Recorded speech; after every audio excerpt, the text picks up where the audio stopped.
Hey everybody, and welcome to episode 8 in the series Building Resilience in Your Cleft-Affected Child.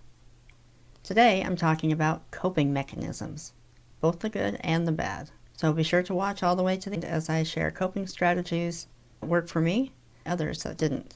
Before we get going, make sure that you like, comment, and subscribe to the channel so that we can stay connected and for you to be notified when there are new videos available in this series. Having been born with a bilateral cleft lip and palate, there were many times I just wanted to hide away in my room and never come out. Being the only kid in my school that had a cleft, my feelings of isolation and loneliness were hard to overcome at times. Finding healthy ways to help me cope with those feelings was a challenge for both me and my parents. Of course, they couldn't control all aspects of how I dealt with those difficult times. Ultimately, I am my own person, and I was going to make my own choices and decisions. But what they did do was provide a foundation of trust and open communication. Now that may sound strange when we're talking about coping mechanisms, but truly the basis for how I coped came down to how openly I could talk to my parents about how I was feeling. Yes, there were times that I felt I couldn't talk to them, and I would retreat into myself a bit. But when I was ready, I would reach out, because they had always shown me that they would be there for me, no matter what. My mother always told me that I could come to her with anything, and she backed those words up with her actions, even when she and my father were disappointed in the decision I made. Like the one time my friends and I snuck out of my friend's parents' house during a sleepover. Of course I got caught. I always got caught whenever I did anything wrong or against the rules. That was a bad choice I made, because I was wanting to fit in with the other girls at the sleepover. That was a dangerous coping mechanism to my feelings of insecurity and wanting to belong. Did my mother and father scream and rant at me when I was brought home with my head hanging down and tears streaming down my face? They may have wanted to, but they didn't. Parents knew that if they screamed and yelled at me, that would only add to my feelings of shame, guilt, and disappointment. You may be thinking to yourself, well, yes, of course you should feel shame and guilt. You made a dangerous decision. So many things could have happened. And while I don't necessarily disagree with that initial reaction, I know for a fact that my father in particular was pretty mad at me. Thankfully, my parents' approach was exactly what I needed. Oh, you can bet we had a very long talk about it all, but it was calm.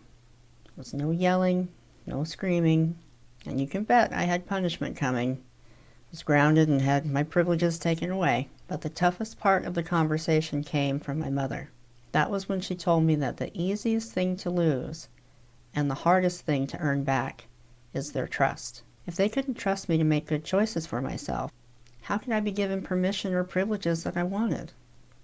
So as your child grows and becomes more and more aware of their cleft and how that is impacting their self-esteem and their social belonging, pay attention.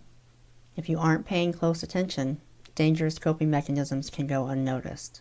Do they spend all weekend in their rooms alone? Are they hanging around other kids that perhaps aren't the best influence for them? Do they start behaving or making choices that are uncharacteristic or just not like them? Those can be the signs of unhealthy coping. On the flip side, do they enjoy journaling? Do they enjoy listening to music? Do they have one friend that they want to spend all their time with? Those can be positive coping strategies. The only way to find out is to talk to them. No yelling, no ultimatums, no ranting and raving, no shame or guilt. Let them express themselves, even when it's difficult to hear. Get conversations going about what it really is that's bothering them, what it really is that's going on. Share about how you coped when you were a teenager or when there were challenging times or difficult things you were going through.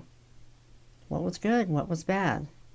You can't gloss over the stuff that didn't work, because that's not being honest.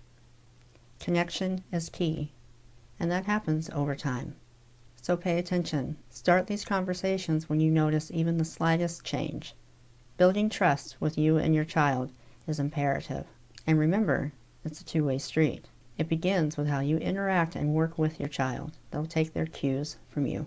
Throughout my cleft journey, I've experienced the gamut of emotional issues. Bullying, teasing, rejection, just to name a few. But through those challenges, I have developed 10 keys to building resilience that I want to share with parents of cleft-affected children. So let me offer you some support by giving you this free resource that includes all 10 resilience building keys designed to help your child enjoy a full and emotionally supported life. You can get that guide right now by clicking the link down in the description. And also, if you like this video and the content and want to delve deeper into the emotional aspect of the Cleft journey, then check out the Dragonfly Paradigm membership community. The link for that is down in the description as well. Thanks for tuning in. Remember to like, subscribe, and comment, and I'll see you next time.